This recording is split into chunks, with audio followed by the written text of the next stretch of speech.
सलाम मेरे अजीज़ लिसनर्स। हमारा आज का नॉवल एक जॉइंट फैमिली सिस्टम पे बेस करता है। जो हीरोइन होती है उसके पेरेंट्स की डेथ हो चुकी है और वो अपने ख़ानदान में ना अपने कज़न्स लोगों के घर पे रहती होती है और वो इसी तरह से वो किसी पे बोझ नहीं बनना चाहती, तो वो कुछ दिन किसी एक रिश्तेदार के घर पे रहती है और कुछ दिन किसी दूसरे रिश्तेदार की। लाइक दो फैमिलीज़ हैं जिनके घर में कभी वहाँ ऐसे रहती है। अब जो हीरो है ना, एक हीरो जो है नासिर और एक हीरो का नाम है शहरयार, ठीक।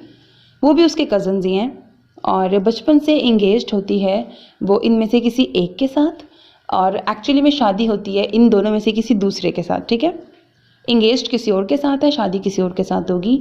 और ये दोनों ही हीरोज़ लाइक नासिर और शहरयार आउट ऑफ कंट्री में होते हैं। और स्टोरी फिर आगे कैसे चलती है, हीरोइन जो है वो नॉर्मल लाइक एवरेज लुकिंग होती है और सांवली होती है हीरोइन, और जो हीरो है वो बड़ा अच्छा डैशिंग सा होता है। और एज डिफरेंस बेस्ड पे ये नॉवल है।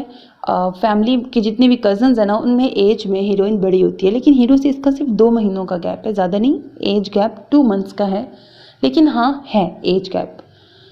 सो जी ऑब्वियसली नॉवल की हैप्पी एंडिंग है। उम्मीद है आपको पसंद आएगा। अपना बहुत ख्याल रखिएगा नेक तमन्नाओं के साथ। अल्लाह हाफिज़ and don't forget to subscribe to my channel because that's how you can encourage me.